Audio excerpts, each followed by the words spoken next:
Hey guys, welcome back. Thanks for joining us for another workshop with Robin Adolphs on creating picture books.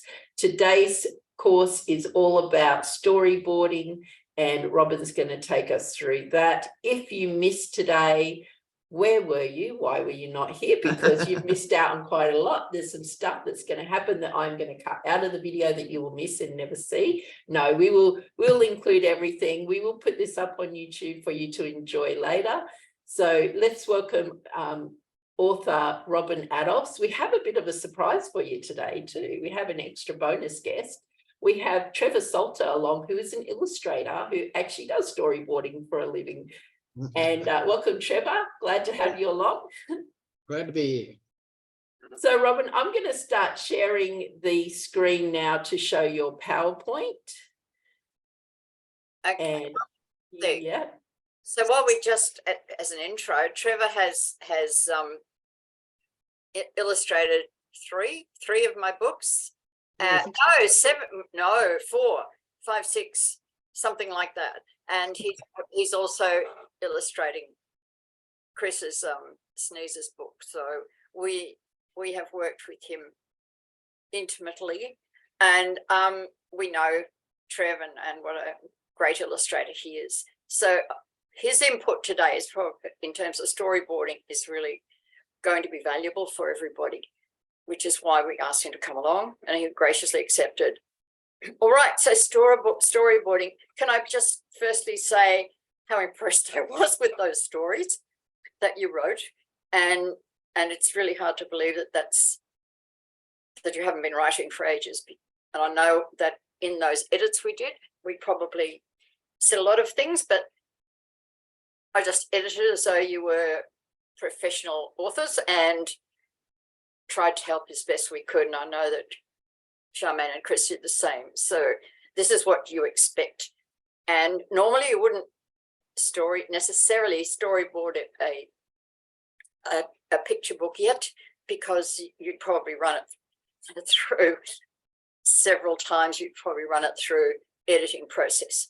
But what we're going to do is work with what we've got and try to get it laid out, which is what a storyboard is. So here we go. So storyboarding your picture book. Thank you. Ding. All right, so what is it? This is very, very short. It's a chronological visual representation of how your story will progress. And it will show you, it'll be a number of boxes with the illustrations and corresponding texts. So if you don't have a text with a corresponding picture, then it's not a good picture book, which is what you can do when you go and have a look at books, and if you think it's a picture, a random picture there and text over there, and they don't tell the story together, then it's not necessarily a good picture book. So because it depends on which age group you're working for, we're kind of running these workshops for 6 to 8, maybe a bit older, so that we can get the story structure and everything going. But if you think of your story as a comic book, that's how you can kind of get your head around, how do I do it? So it's breaking it down, picture text, picture text, picture text, and they go together. So they're partners, actually. So that's what we have to do. And if you get to a stage where there's a lovely sentence you've written and you'd love it to be in your book, but you can't think of an illustration to go with it, then you might have to put that sentence away for a while and use it somewhere else, because it probably doesn't, it's just taking up room in a book, and you need every word to count. So that's what a storyboard is, and you can do it many different ways. We'll work on the box method today. I think it's just quite an easy way to do it. So the next one is, why do we do this? So by creating a storyboard, you'll know which illustrations you'll need to create, and you know which text is superfluous. I've just been through that. You can share your vision for your story with others, and that's what we do when we work with the illustrators. And not only that, but it's like, so that, I mean, the illustrator can't jump into your head and know exactly what you want. But through a storyboard, you can sort of share your ideas, but not tell the illustrator what to do, because they've got skills and ideas that you don't have, and they'll bring those to the text. So it's your roadmap. All right. So there's lots more to talk about, but I think they're the bones of what a storyboard is and why we do a storyboard. All right. So moving on. This is just a layout of how a book would look laid out. So you've got on these two pages. So if you've got a book, you've got your back cover and front cover. Then when you're looking inside, I'm sorry, I should have a book here.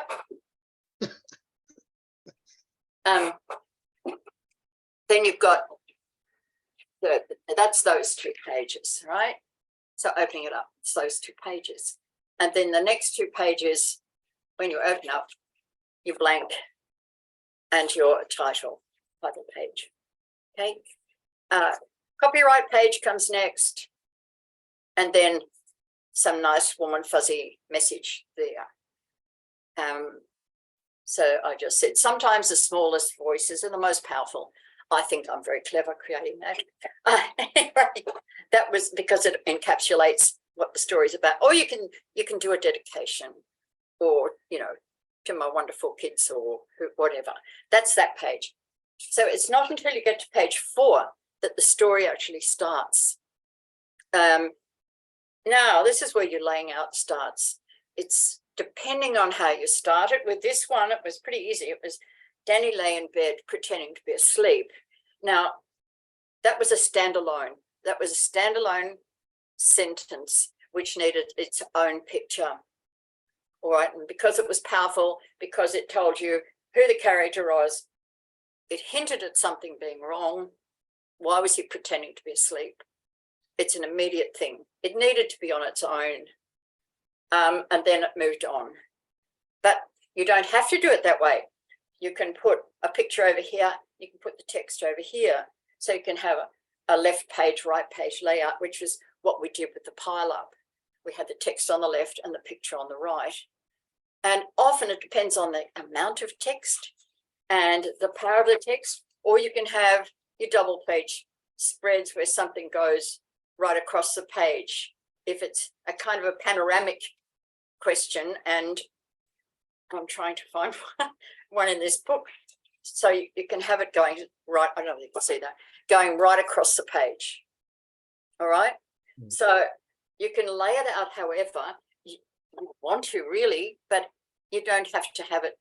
Now, I'm an ex-teacher, so I always think of children learning to read, and sometimes the simplest settings, sometimes the simplest layout for text is easy for children who are learning to read, so that their eyes don't have to jump all over the page and they get confused. But that's a personal choice. That's just my opinion. So there we go. So that's pretty much a way you can lay out your story. You make the first decision on page 4 and 5, how obviously your first sentence has to go on that page.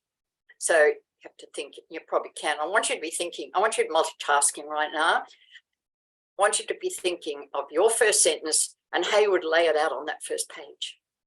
So Robin, we have a question, and that is Victoria has asked, the blank squares at the end, is that representing the end papers, or is that maybe just that they created the table and so those ones aren't used? That represents, because if you're self-publishing and if you're independently publishing or self-publishing, you might run over that word count. Now, normally a book aimed for the 32, 34, blah, blah, blah. So if your story goes over that, there's space for that, because they're being printed digitally, because they're being from a computer and not being laid out, you can go over that. It doesn't matter. I mean, it's not normal, but you can. If your story runs a bit further, okay, fine. If your story has to, if you haven't been able to shorten it and make it more concise and tighten it up, And depending on, if you've got a story like this, which has a very strong message about domestic abuse, then it may need to go a bit further. And I don't know whether I even put, yes, it went up to 34 on that one. So then the end papers came next. So it's like acknowledgements and then a bit of advertising. They don't have to be, so that yes, they're end papers, or it's like if your story goes a little bit longer. Did that help, Victoria? Did that answer your question? Yeah, I think that's the question. You've answered her question. Okay. All right. So it's, yes, what we'll do, and we won't get a chance to do this for everybody, for both of you today, all the way through your story, but it will also show you, okay, well, I'm up to page 2021, but I've still got a lot of my story left to tell. I don't think I'm going to fit it in. So first thing is, okay, the first part, are there any bits there that maybe that don't need to be there? Or are they really moving a story forward? Or do I need to take my story just another page or so further? It doesn't matter if you're doing indie publishing, it'll just get published. Sometimes you'll even, the way at the end there, you'll get this down in the bottom here, which is a publisher mark. And they usually like a standalone page at the back anyway. So you might get blank pages because so it doesn't matter. I wouldn't worry about that too much at the moment. Aim for the 32. Okay. Well, that's a good point. The more pages you've got, the more it'll cost you. So maybe that's a consideration. And for very young children, you might only go up to 16, but depending on the size of the text. But you can shorten books by putting text on the same page, or you can drag it out a bit by putting text on one side and picture on the other. Now, there's a lot of text on that page, which is probably what you mightn't have in a picture book, but there was a serious topic to discuss there, so it had a little bit more text. But you muddle it up with pages that only have one page with one sentence. If it's a strong, powerful sentence, give it its own space. So that's the first thing you do. What I've done, if you want a copy of this, is on the next couple of pages, laid it out so that you've got bigger boxes to work in, or you can just fold your paper up. You can just fold your paper into, 8s or so, and just start doing it. So you would then have to, it's probably can't see too well, but so you would say, all right, your book front and back. So front and back. So these don't get, all right, front and back, blank, copyright. So you won't start to page 4. So that doesn't count because that's the back and front cover. 1, 2. Okay, so there's blank. Then you've got the title, 1, 2, 3. So your story starts on page 4. So don't worry about your title and your back cover. On your back cover, you will need the blurb at some stage, and that's easy enough to write. So it's a matter now, but what we want to focus on is after you received our feedback, whether that was helpful and you were able to, whether you were able to make and use that and change your text in some way. So what we might do, if you can, as we go along, have a look at your first sentence in your story and see if you can create a page 4, 5 for the first sentence in there. And if somebody does that, So, Akala, you there? Yeah, we're all Hey, here. Like, I'm just looking at your first sentence. That I think Trevor would be very interested in this sentence in terms of illustrating. So I don't know whether I told you to make changes, but I haven't got one of the changes on it. But the hanging out in the local tool shed. Okay. I think that would make a fantastic illustration. So it's going to be how you would lay that out. But that's where you grab it. But you have to make the decisions. Are you going to have text on the fore and the picture on the right, or are you going to have text and picture on the page?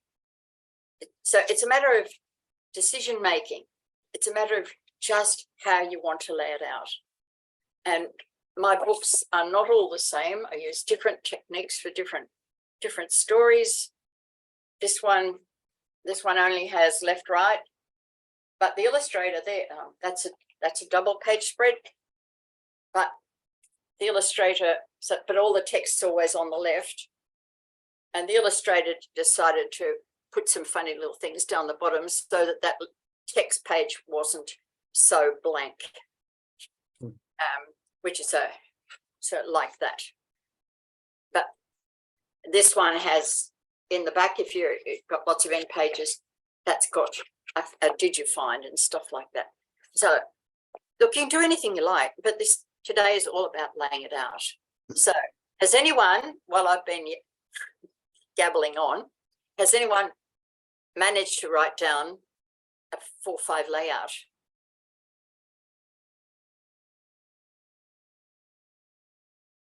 Can I just check?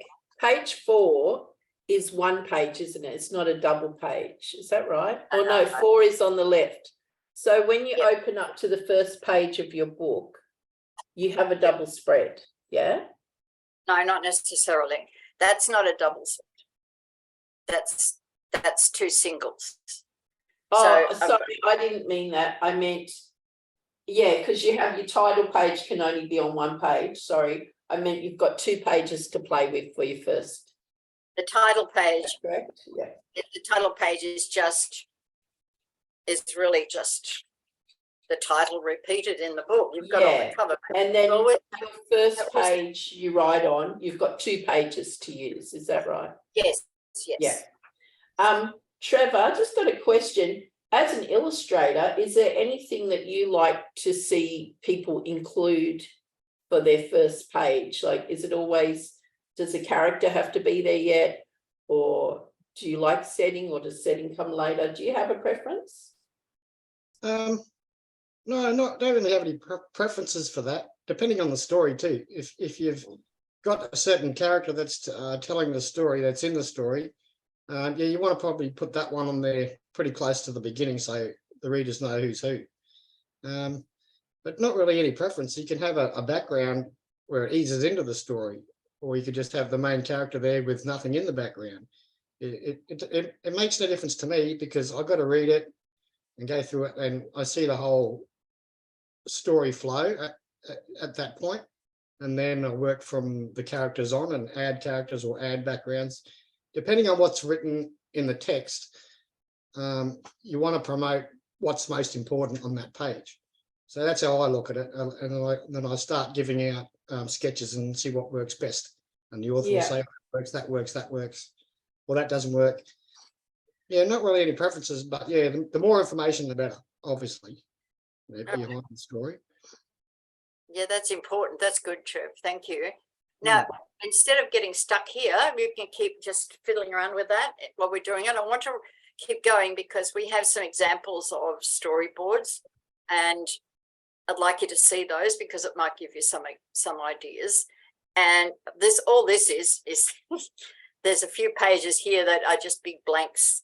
So if you want to have a copy of all this PowerPoint stuff, you can have it and print all this off. I think that's the easiest way to do it, Charmaine, isn't it? Yeah, absolutely. Yeah. I've said if people email you again, and we'll provide your email address, then you can just send these documents straight to them. Yeah. Now this one, now Trev just did the 4 Mookie books for me, which is the start of a series. And the next one is going to be Mookie Finds a Friend. And oh, sorry, I thought you were saying the next one. That's all right. Sorry, that was my bad. So this is pretty scrappy, right? But this is a true example of just a sit down, chat about how you're going to do it, where you're going to put your text, and you can see it. So I've actually put can't even see it. So all right, at this stage in the process, the work. We've got a left-right thing happening here. So Mookie was doing something, and then there's a blank page there and just the word illo written on there. Can you see that? Yeah. It's pretty rough. It's pretty rough. And that's what it's supposed to be, just rough. Yeah. Because what you're trying to do is just put your ideas down, see how it looks like and whether it fits, and doing that. So we just went through that, and Trev was giving me ideas. Came around for lunch a few times, and we just nutted this all out. But we were doing 4 of these books at once, so it was quite interesting. Never done that before. So what we decided on had to fit for all of them. Would you like to add to anything there, Trev? The footnotes you've got there, very important. Like you've got a sentence, you've got some text on one page, but if you got footnotes beside of how you want to see the illustration, what you want to see in it, don't be scared to write as many as you want, because you could all get mixed up, and that goes into the illustration. And then it gets checked out by the author, and if they're happy with that, we'll go ahead. And any other ideas I have, I'll draw, as the ladies know. I'll draw all stuff around the sketches that I've done for the book, and it might help and might enhance different bits and pieces. But yeah, footnotes are important. And as for text, yeah, it's important to figure out, I think the question come up in the chat then for text. What type of text you're going to use, what font makes a difference to the story. So just be mindful of that when you're putting your children's book together or your picture book. Do you have some fonts that you like? I like Calibri. Calibri is really straight and easy, but it's bland, and depending on if there's actions and what's going on with the story, you can always change the text in certain words to like I think it's onomatopoeia, is it? Yeah, spread it out. Yeah, that sort of thing. Oh, you do that very well, Trevor. I've seen that in Christine's illustrations where you do the onomatopoeia painted. Yeah. So I guess one thing you're saying is that if someone's typesetting the book themselves, they might want to consider which words they would like typed in and which words they'd like the artist to actually paint into the picture. Oh, definitely, yeah. And the legibility of the wording too. So don't make it real tight or wispy or cursive. They get all the cursive. Yeah, try and avoid that for kids' books, because it's hard enough to read it, when they're younger. But if it's all easy and spaced out and lines and lots of white space, it's really easy for the parents to read too. So just interesting. And Trevor, do you find that with I'm noticing illo with what we call illustration notes, where the author will write, so there might be something they didn't actually say because they just want it shown, and they write you a note to say, so in one I've got at the moment, a girl finds a little frog in the garden, and I don't say she finds it because I figure you'll know that when you see the picture. So there's an illustration note. But do you find that in self-published books, the authors maybe give you a lot more illustration notes than you need, or because I'm very much, I don't want to picture it too much. I know that you're an illustrator, I'm not, so I kind of think I want to see what you come up with. Okay, well, it depends on the age group too. The little ones like to look at the pictures and like to find stuff in the pictures, so a lot of illustrations I'll put little bits and pieces in it that they'll find later, go through the book a second time, a third time. I didn't see that. Another certain stance, you would make it just straight basic. This is what you're looking at. This is reflecting what's being written. Or in the case of the frog in the garden, you could hide a pair of little frog's eyes in there, so the reader has to find them. Another page, pop out, here's the frog. It's sort of a build-up, if you know what I mean, to keep interested and keep the flow of the story. That's how and there's never enough information in the footnotes, like you're saying. It's always good to have all the information and then work from that and work backwards. If you don't need that, take it out. If you don't need that, take it out. Yeah. What works for the kids is the basic, mostly visual, you know. And No one like reading, you know, paragraphs and paragraphs. To see pictures, they get it straight away. Yep. And Yep. do you like the author to give you illustration notes, or do you prefer they let you see your vision and then they can tell you how they, if there's something they want to change? Or Both ways, really. Okay. Someone give me free rein and go, here's my story, go for it. What can you come up with? And someone will go have specific needs for that story. Here's all the information. What can you do? And what can I add? When I talked to Trevor with mine, I said, I want mine to be comedy. So he created all my illos with comedy in mind, funny. Yeah. Definitely important, yeah. And I Comedy- feel like that is a signature for you, Trevor. Humorous Well, illustrations. Gotta be something funny. You remember it longer. If you see like a good cartoon, you remember forever. You know, bad just a couple of days and you'll forget about it. But if you have a good illustration, it just gets remembered. If it's funny, if it promotes sort of reaction or emotion. Or even if it's serious and you have a little bit of funny somewhere, you know. I don't know. Yeah. I agree. Yeah. So getting a lot of information here, ladies. This is really gold for you. It is. So can we change to the next? Yeah, and we can. And also Kaya Clary would like to ask a question or make a comment. She's raised her hand. So go ahead, Kaya. With regards to the illustrations and the text provided, do you, as the illustrator, prefer the author to say sentence 1 and 2 on page 4, sentence 3 and 4 on the next page, or to cluster them together and then you work out which sentences on which page based on your illustrative vision? So pagination, do you want people to do that? It works both ways. Preferably to, yes, I want this text on this page and these lines on this page and the illustration here, or the illustration on this page, the text underneath, or we just take out text on one side and illustration on the next. Or isn't a storyboard going to tell you that too? Like they could just have a little thing and then do little squiggles for words. Oh, and yeah, then, for sure. Yeah, that's where you work your storyboard out. We're having the text here, we're having it under this illustration, we're having an illustration here, text under that on top. Yeah.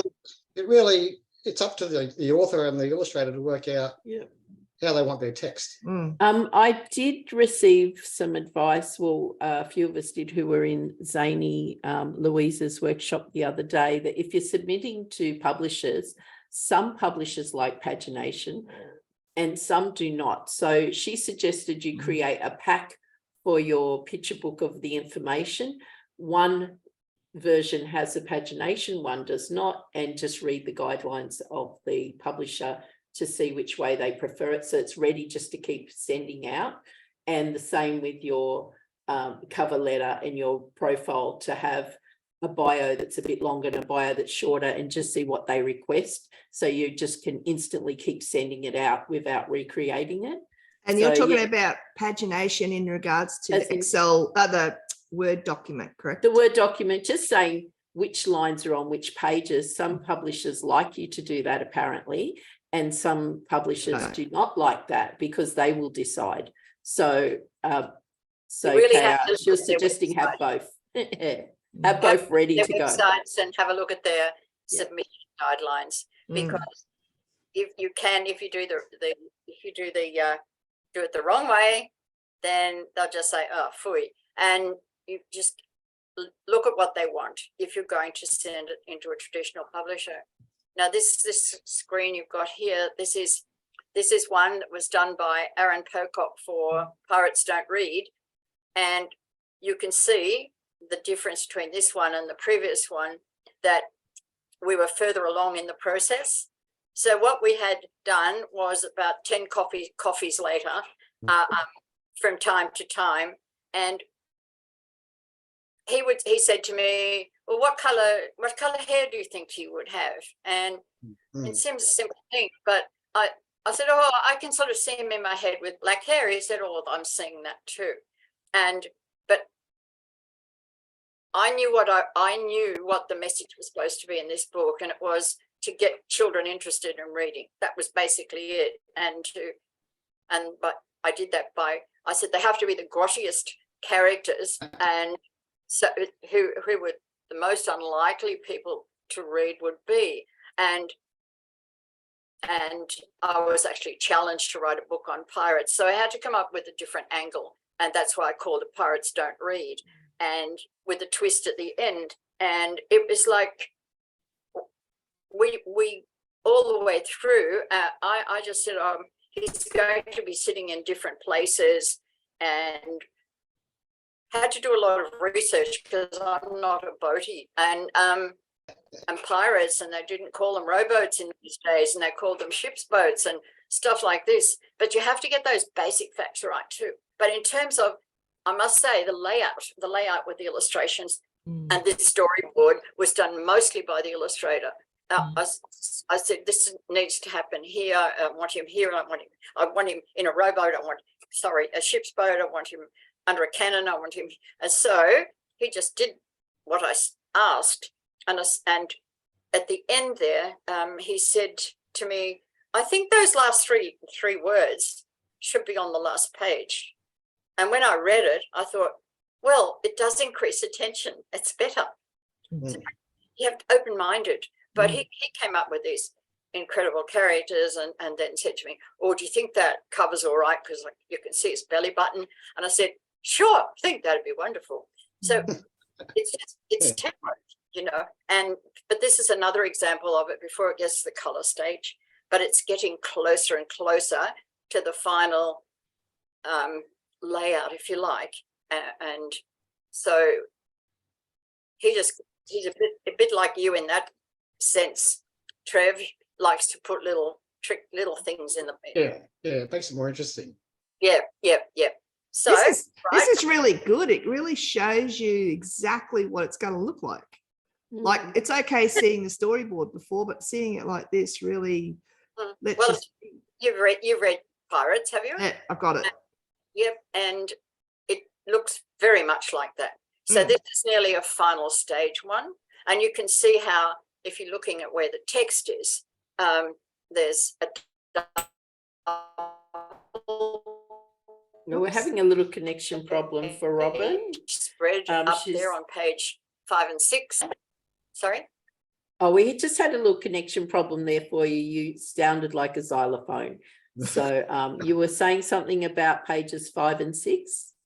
4 and 5, I meant. 4 and 5. You see how that's a double page spread? Yeah. So the picture goes across the 2 pages, but the text is I still. like that. Yeah, so the picture itself, it's a scene. So if it's a big scene, like a big pictorial scene, like it's on the sea, use that whole space to demonstrate that. And then we move on to the next 2 pages, and it's no, go back, show me. Sorry, I thought you meant to move on. I'm listening for those key words. Get our act together here. And the next one, you can see it's text on the right and picture on the left. Because it's a small scene. He's in a cabin. The next one, he's in the rowboat, but there's a little picture, a little vignette on the bottom, because this is where the repetition starts. So it's like, okay, there's a lot of dialogue there, and they're calling out. So we want this pattern of to go on. So, hey, Patrick, where are you? And hey, I'm reading. You say, pirates don't read, and that sort of thing. So you can see how we've altered it. But anytime, if you go down to this page here, where the ship's coming toward. What number? It's 9 and 10. Oh. So as you can see again, it's a picture of the sea. So he's chosen to use a double page spread where the picture goes right across. I love white space. I love the white space. And I can see that this isn't a final draft, because the picture that he forgot to do there was one sentence in there that when we went through this last thing, we realized that there was a beautiful image, potential for an image that had been plonked on another page with another image. So you either had to put the two images on or you had to separate them. I said, hey, we haven't got him throwing the slops over the side.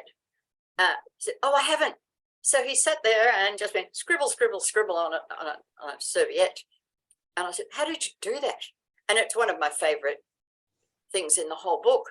But this is how you work together. If you're an indie and you're able to. But again, it's the comic. And this is the one that was shortlisted for the Speech Pathology Awards. And I think it's probably, as someone said before, the comic, you Trev, the comic element.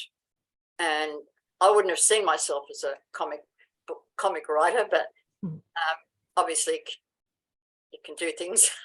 So now we can move on. Trev, you might have to talk to this next page. No, Okay. Want to talk about that? What do you want to know, Robert? Yeah. I just wanted, well, in the beginning, well, if you have a look at the text here, because these are the simplest books I've ever written in my life, and it was almost embarrassing because it was so simple. And it was Mookie lived on the moon with the other moon kids. So obviously, it's pretty obvious what's going on that page, isn't it? But this is what should happen. But then the illustrator comes in and starts to give the characters the life and that sort of idea of how it's going to look like. On the next page, sometimes Mookie joined in when they played Cast a Moonbeam. So, and I know Trevor and I talked about how do you draw casting moonbeams and things like that. So you have a heck of a lot of fun with this stuff. Yeah, it was great. Yeah, but mostly he sat and dreamed of going to Earth. So on page 3, and and Trev said to me, well, instead of just having the text there, why don't we just do some little thing on that page? Put the sky. So you've got the sky, but then on the opposing page or whatever, you've got him sitting on a moon rock gazing at the Earth. Simple. Trevor, I quite like the colouring there you've used, which makes it look a bit like cheese. Yeah, absolutely. I used to love Wallace and Gromit, so it's stuck with me, those ones. Urban animation. You can talk about that. What Trev's done in that first Mookie book is that, or in all the Mookie books, when it comes to a picture on the moon, he's used all muted tones, because I had written in my text that he couldn't believe his eyes. There was colour everywhere. That's when he landed on Earth. So Trev picked that up and he said, well, because of that one sentence, there was colour everywhere. Yeah. The scenes on the moon had to be muted. Yeah, dulled out pretty much, very bland. That was brilliant. That so works. Yeah. And it's fabulous. So this was a lot of consultation going on with these little books.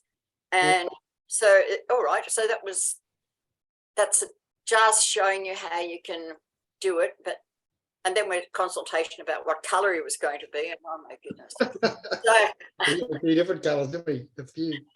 It's so funny, but I love this part of the process. It's the creative, it's the bringing together and making it come alive for stage. So it was crazy, Robin, how it was so simple and very, very easily drawn and whatnot, but it actually wasn't. It was very challenging to do.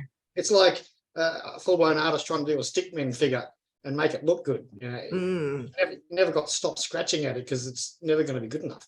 yes, But doing these, the basic of it was great. It was really challenging. well, we got to a part here where he had to come down on this moonbeam. So because of distance, like distance, I said, can we drag that out so that he goes on one page, it's just down, next page, down, next page, down, and landed on Earth. So we drag that across 3 pages. So you can make your illustrations fit the mood of the text, or so depending on the setting, as the big scene, but the moonbeam, I love those of him come sliding down the moonbeam.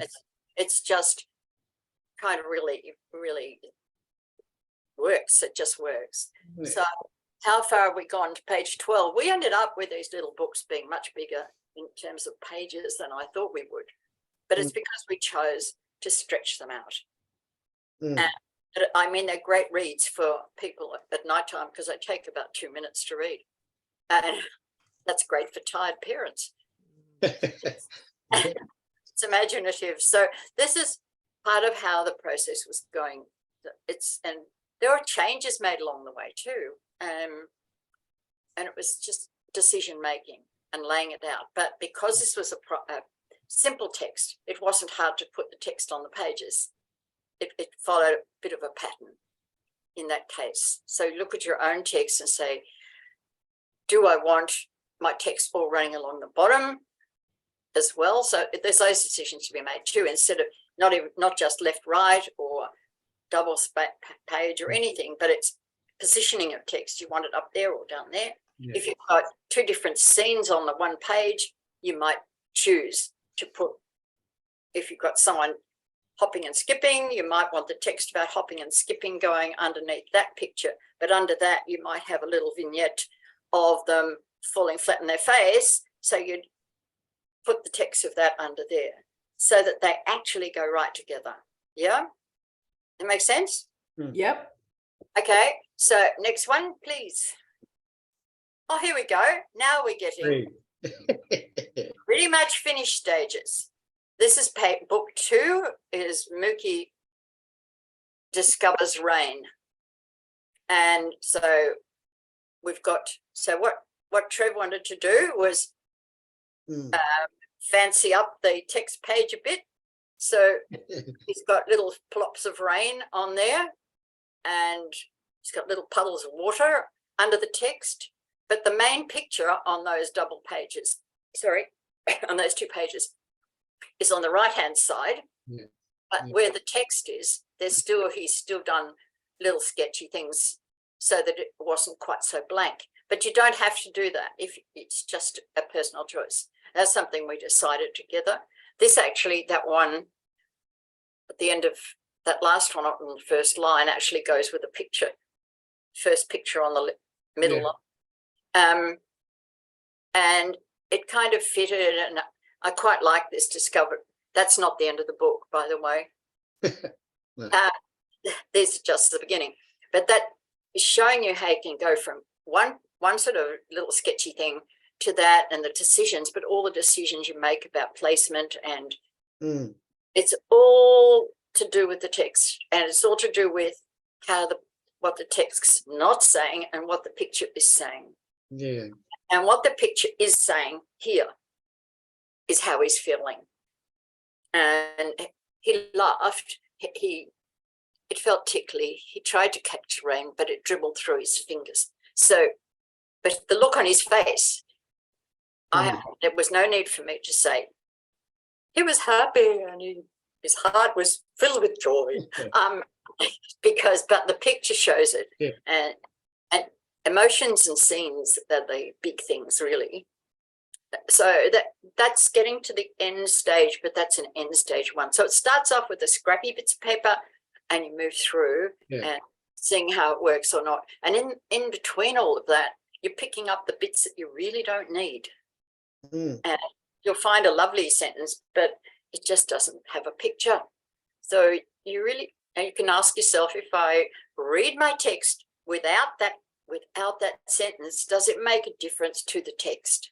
And if it doesn't make a difference to the text, or the story rather, or the flow of the story, sometimes a sentence in there can actually interrupt flow of story.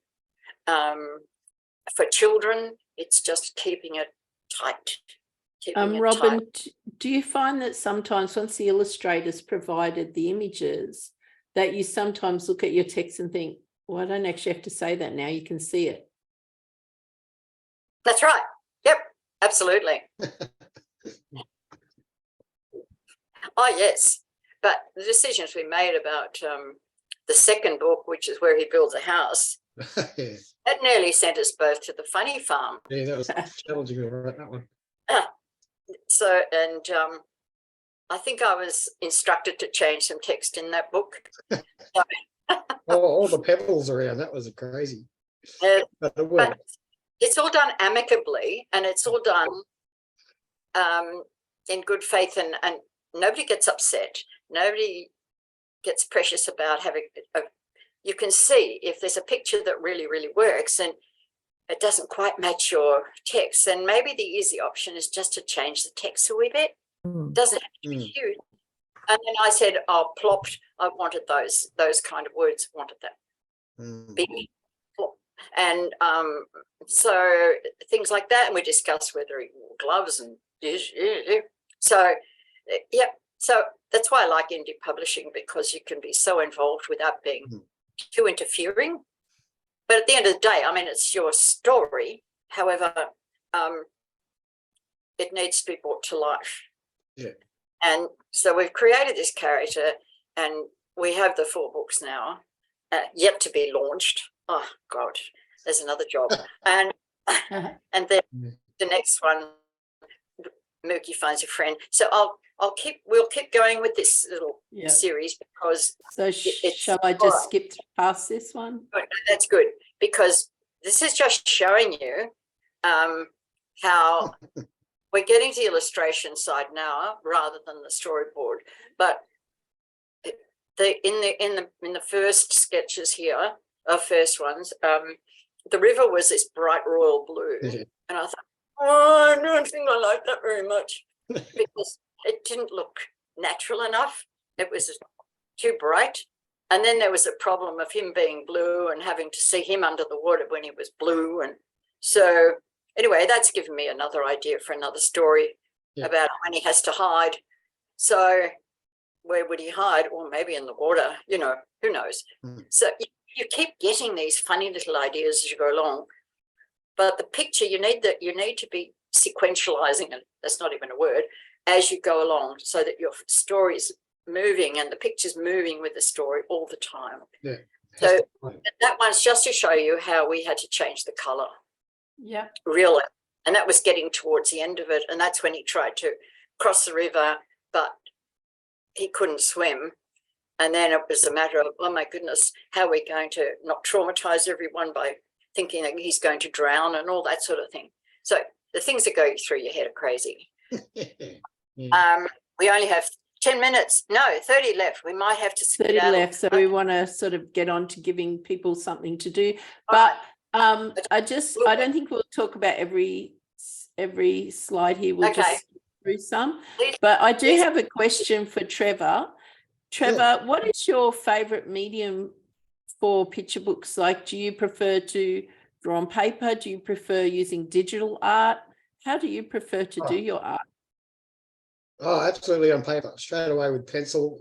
I use a 2B, 7. Was it 7B? 2B 0.7. I use those little cases that I had one for 20 years. I still got it. I still use the same one. I prefer penciling straight up and then colouring afterwards, but I'll usually digitally do that. I'll scan them in. I used to do watercolours, but now we've got all this technology and tools. Just use the scanning and scan them in, and then go to a illustrating program and just go for it. I guess that makes it a little less heartbreaking when somebody says, I'd like to change the colour of that, than if you've watercoloured it and you have to start again. Definitely. If you can get all your changes in before the colour stage, perfect. Once you get into the colour stage and you want to start changing things, it makes it a lot harder, because working with a lot of layers, sometimes you got to flatten those layers, and then to change the colours and that, you got to go, I'll have to cut that little section out and then use saturation or desaturated or highlighted, or it's a very long process to change it once it's coloured. Yeah, it's a lot more time and frustrating, but it happens. For any of our authors there that maybe they're not illustrator level yet, but they want to look at going down that path, like they can draw a little bit or they want to improve their art. Do do you know, and maybe I'll let you think about this and you can come back at the end and tell us of where people can go to learn how to illustrate specifically to be suitable for picture books, you know, not obviously artwork for museums. Like, I'm not talking, what I mean there is, I don't mean that there's any less art than that. What I mean is probably not realistic style. Like, it's a certain style that you use for characters and that for picture books. Is there somewhere to go to learn how to do that? I guess it would be. I did do a college animation course, and that taught me a lot too, with artwork and how to use colors. Yeah. But to find out, I think Google would be the main thing these days, because you can Google anything, you know, and you'll have people showing how to draw this, how to draw that. There's bazillions of them online. Yeah. But if you've got that initial talent to draw something, you can only branch off and get better. It's got to work on. It's just, it is a specific style. Like, I think I used a bad example saying museum art, because I feel like that sort of more suggested a level of art, which is not what I meant. I just mean like doing botanical art pieces as opposed to picture books, or doing even comic books as opposed to picture books. It's a different style. Absolutely. Yeah. Like an action figure would be totally different to a children's book that's not about action. And I do see a lot of courses online to learn to do comic book art style. I haven't come across a lot that show you how to, and I'm not just talking about how to draw the characters, but even considering your composition and the way it would be laid out differently. So just putting it out there, Trevor, if you want to start putting that program together. We'll come. Well, yeah, you've got people signing up already. So yeah, that would be really helpful. Thank you. Sorry to interrupt that course. Okay, sorry, go for it, Rob. No, that's all right. I'm conscious now of the time. Yeah. So are there any more? There are some more pictures, are there not? Yeah. This is a pile up. I love this one. The pile up, but I thought I'd never find somebody who could draw this. I can absolutely relate to this one. We used to do this when we were kids on Wishbox, and I really loved it as soon as I read it. Yeah. But it's still very popular today, Trev. So but that page where I said that skateboards and what is it? I've forgotten. Bikes, boards, and bodies twisted and tangled. Arms, legs, and bike parts mashed up. Parts mashed up and mangled. And I have a little boy reading this. His mum posted it on Facebook, and it's gorgeous. And he's only 2, and he's reading it. And when she got to that page, she just flicked past it.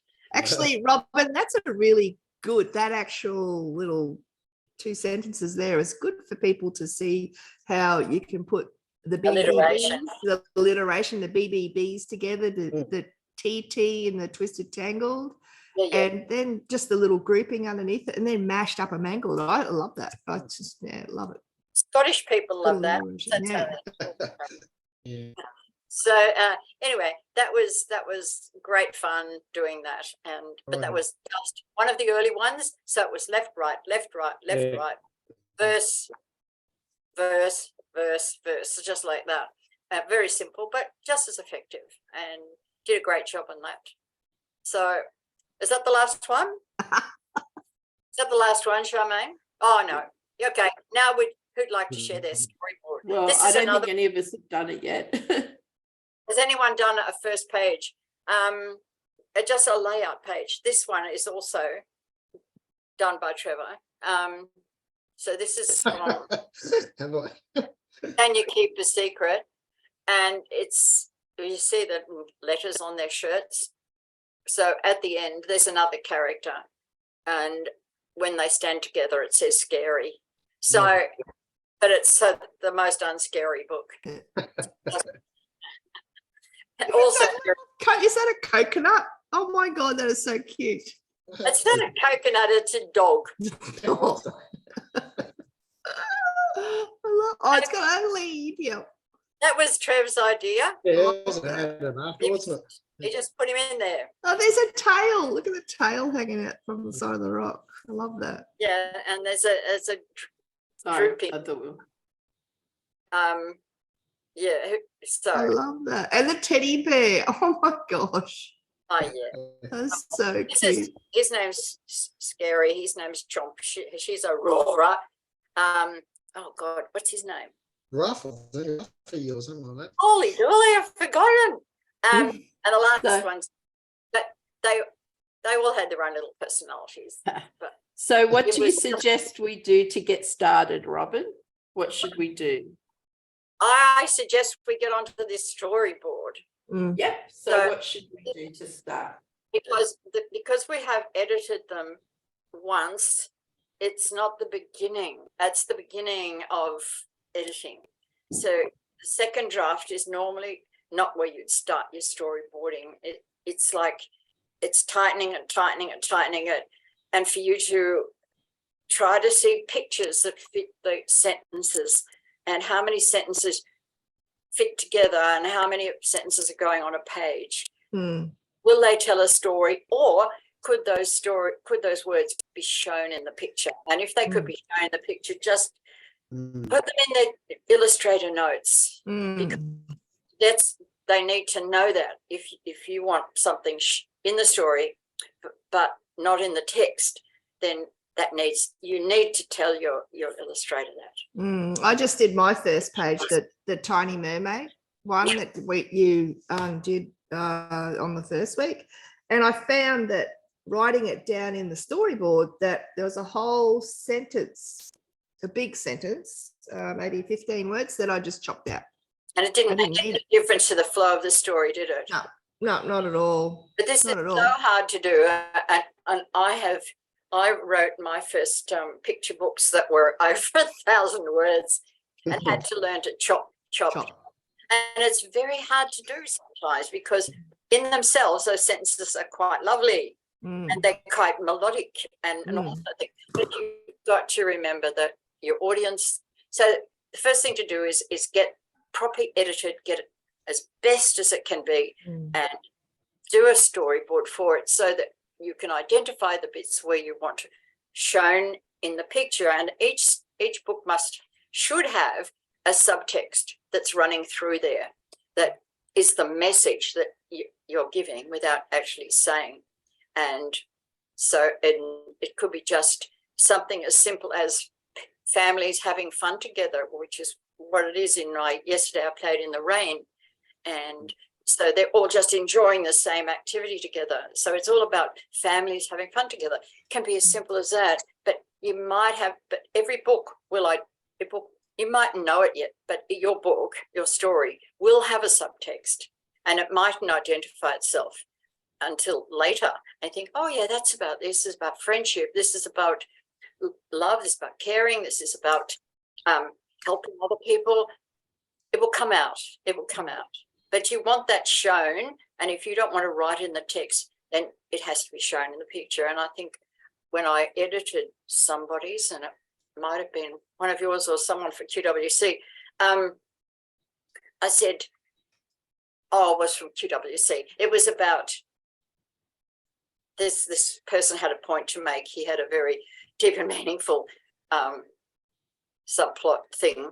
And I said, well, instead of saying this all the time, why can't this be happening and the boy's noticing it happening and it's colouring his impression of how he sees the world? So it's like, yeah, you've got to think of the pictures as an author before you actually go to the illustrator and get it right.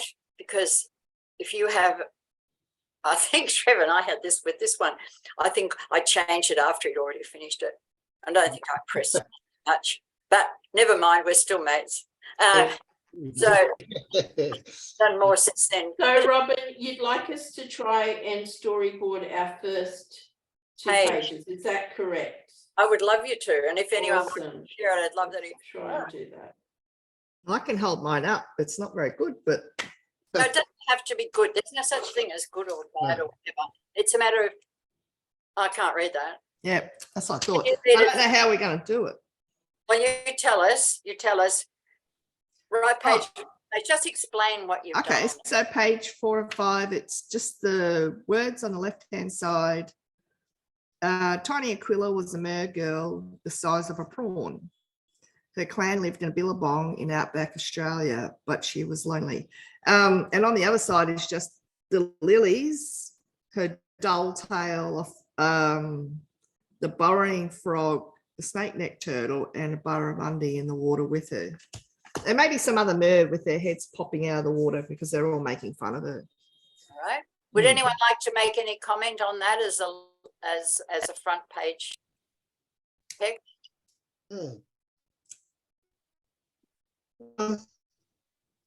What about you, Trev? Would try and separate most of those characters in that first picture so you can actually look at it. So be busy, but otherwise, the more info the better, I guess. And that's all, everything you want to see in that illustration. So it will be busy because it's complementing the words. So, and maybe a way of breaking it up into two. Yeah, maybe stretch it out. Yeah, you could stretch it maybe. So could you just read that again first, that first sentence? Tiny Aquila was a mer girl the size of a prawn. Her clan lived in a billabong in outback Australia. I'm thinking about getting rid of that, to be honest, but I don't know yet. But she was lonely.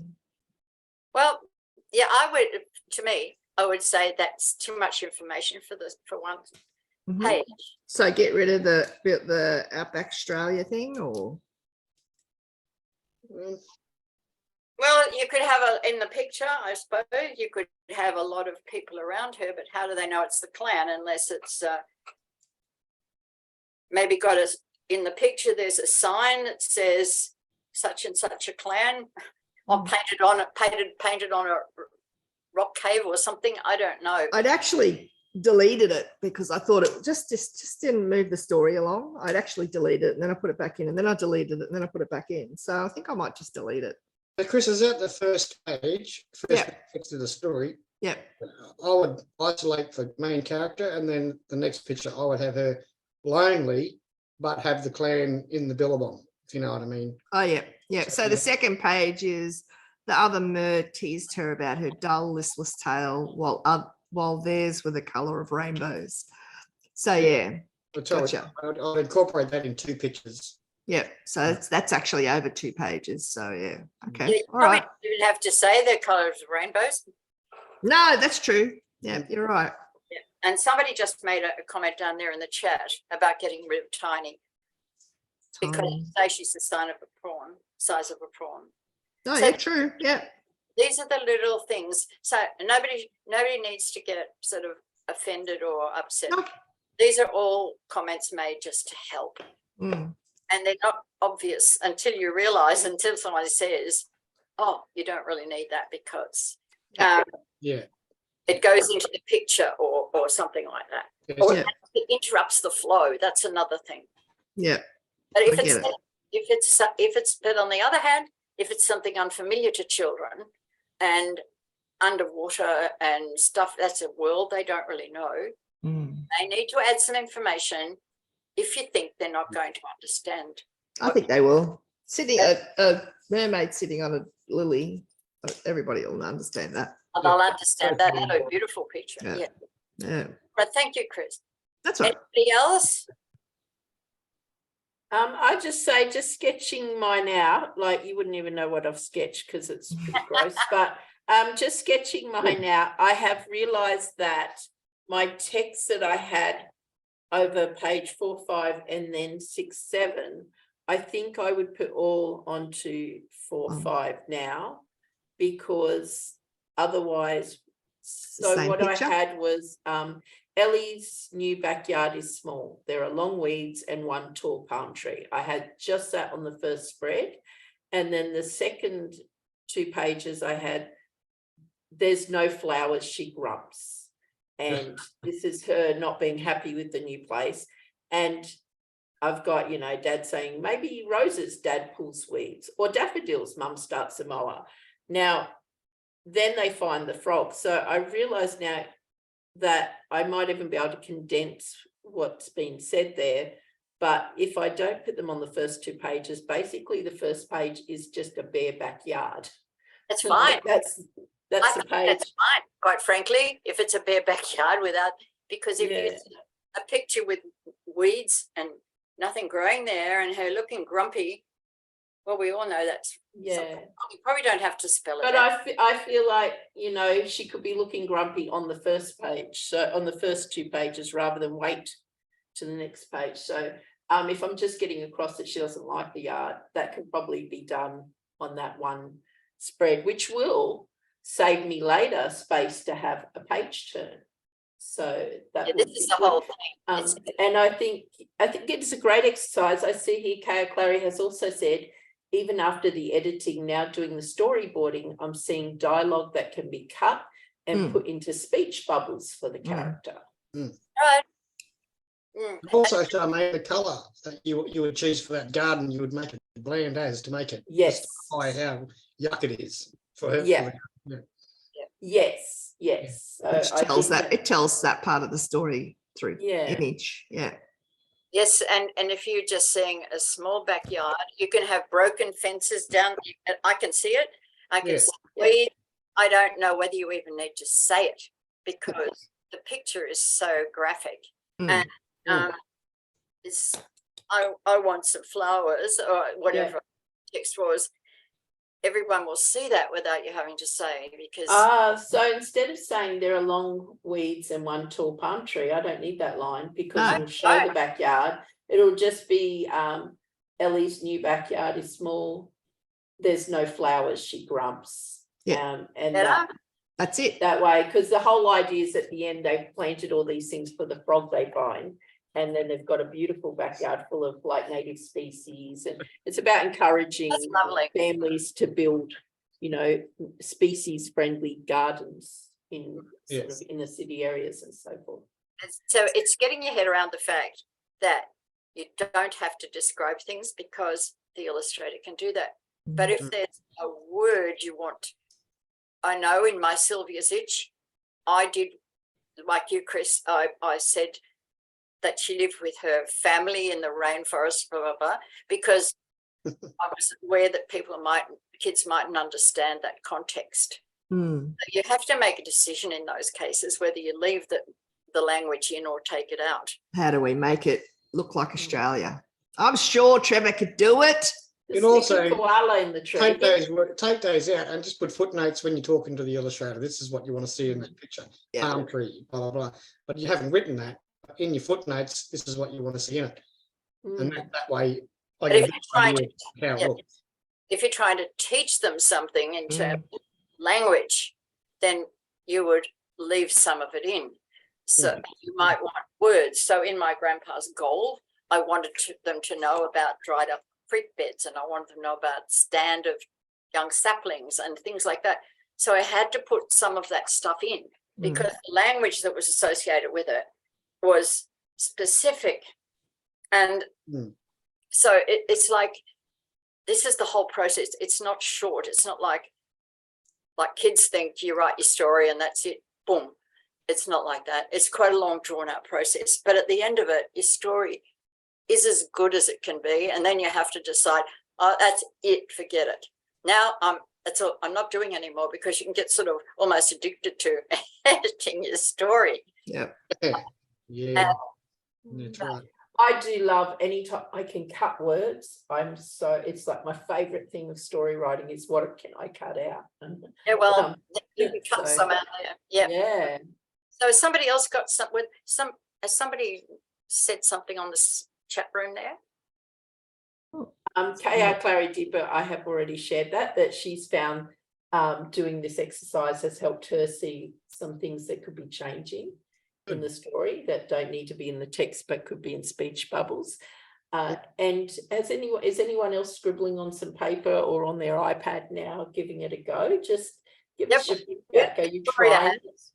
Yeah, even if it's stick people, are you trying that? That's lovely. I wish I could see it. I really can't see that. How can we and how do I enlarge Victoria?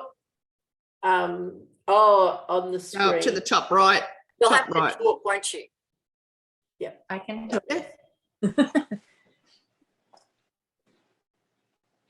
Oh, well done. Yeah, that's good. Yeah. Oh, are you going to be one of these people That who works. Yeah. illustrates? Yes, I'd like to. I've done a couple of mock-ups, and I'd really like to draw and illustrate my own. This is one I wrote for my kids when they're toilet training. That's awesome. Love it. But I was going to Trevor, ask. Victoria also said she would join in that workshop that you're planning. So Are you giving him nightmares now? Yeah, I'll be able to sleep for a few days. Nah, it's all right. I have to consider that. So, Victoria, did you want to share what you just Yep. How So, how did that? pardon. Did you want to explain how your first line or your first text matched with through? So the first line was click. So I've got it up near the gate where it actually is clicking shut. Click, the kinder gate shut, and Josie ran to the fence, and then broom, broom, broom. She gripped the bars and watched as her daddy began to drive out of the car park. And then I thought for this one, having two vignettes, so you could see Jose and then see her dad. So that would be the next page spread. Josie could feel her heart leaping out of her chest, thump, thump, thump, thump. Her tummy was turning to jelly, her lips started to wobble, and her eyes fogged up with tears. As she pressed her face against the bars of the kindy fence, she blinked. Her eyes cleared just in time to see her daddy look over his shoulder as he drove away. She caught a glimpse of tears running down her daddy's cheek. Poor daddy, she thought. He's sad without me too. But I think I need to cut, after doing the storyboarding, cut some of those words. Yeah. And then the action starts in the next one where Miss Rhonda called out to everyone to come in and start the day. As Josie turned to let go of the fence, the morning sun warmed her face and filled her with the most amazing idea. And that's just the sunshine and Josie talking to her teacher as everyone's running past. That's lovely. That's lovely. The only part I would probably chop out of there is where she pressed her face against the fence, because the illustrator could show that so beautifully with the tears running down and the bars of the fence pressing into her face and stuff. So if you're looking to close, tighten up that's probably one area I'll probably look at. Yep. But you're going to find it. The more you go along, the more you're going to find, and it will make your story stronger. It will make it more interesting, and it won't have all those filler words around it, and it won't be adding description. That's best left to the illustration. But you need to write it down first while you're in that flow of getting the idea and feeling the emotion yourself. Yeah. You feel the emotion by writing it down, and it's after you've written it down, you look back and think, oh, okay, that would be a beautiful illustration. And then go back and just to cut it out, but save it down the bottom, and then read your story and see if it still has the same tone, and imagine, and if it does, then you don't need that sentence, but it needs to be an illustrator suggestion. That makes sense? Yeah. So would you agree with that, Trev? Yeah, absolutely. It would even give you more ideas from an illustrator's perspective of how you would see it and how the viewer's going to see it. So yeah, I agree on that. Yeah. So that's fantastic. Look, you all did a great job, and it was amazing to read those stories. Yeah, I think Charmaine and Chris would agree with that. Yeah, absolutely. Look, it's interesting because a lot of time as a non-illustrating person, you think, oh, well, I'll just write the story and send it. And now I see this exercise in laying it out actually does show you where you may have been over wordy with your story. I'm sure you might not need. Over wordy. Yeah, over wordy. I'm a writer. They're my wordy words. Well, I'm over wordy too. That's it. But I've learned to cut it right back now. My challenge was to do it in reverse and start writing the trilogy and for middle grade and putting all the description and emotions back in. Yeah. And I thought, oh my God, this is so hard because I got so used to just being concise and tight. But you should stretch yourself in these different directions because you know it does enhance your writing, and even if you like. But picture books, I'm passionate about them because this is where children actually develop their love of reading, and that's where it all starts. And you can introduce so many worlds to them, and you can talk to them about so many difficult topics, and you can actually talk to a child about anything. It's just how you do it, and you may as well do it while they're at this age before they get to, like with this brave Danny, talk to them about domestic abuse or any kind of abuse, and when they get to 15 they don't walk straight into it. So there's nothing wrong with them knowing about these things, and if they're in a loving environment then that's fine. And it's like I was with a couple of my friends the other day, and they were sitting at lunch and having a talk about, oh, this hurts and that hurts and something else, and I've got to have it fixed. And my 16-year-old granddaughter was with me, and I said, I think we better change the topic. And she said, don't worry, Grandma. She said, I'm a long way off that. Yeah. We have put up on the screen Robin's website, so you can check out her website for her books, and also you'll find them on or online. I actually have, courtesy of Anthony. Yeah. Sorry, I have a shop on them now. There you go. You can buy them direct from the website. Yeah, Anthony set that up for me, which was lovely. Right. And there's also Robin is referring to Anthony from the Self-Publishing Lab. Now, Self-Publishing Lab is a group that you can join where you can he has services where you can get your books typeset if you're self-publishing or an indie publisher, where you can get your books typeset or your cover design done. But they also have some videos on there to teach you how to set up your website, even how to do your typesetting if you want to do your typesetting, things like that. So it's all about learning to produce your own works.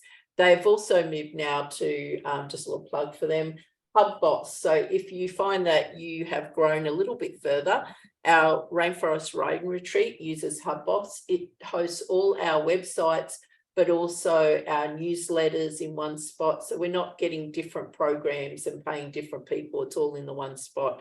And you can also learn how, through HubBoss, how to produce your own books. So that's who Robin's referring to when she says Anthony. I just want to say I've also put Robin's emails up there so that if you would like a copy of the slides from today, or if you would like any information from Robin, you can send her an email. And you can find Trevor on his Facebook page, and you'll be able to find him a bit more now because he's going to start updating it. And pretty soon, we've already agreed that pretty soon Trevor will be on Instagram where he can share his art for you.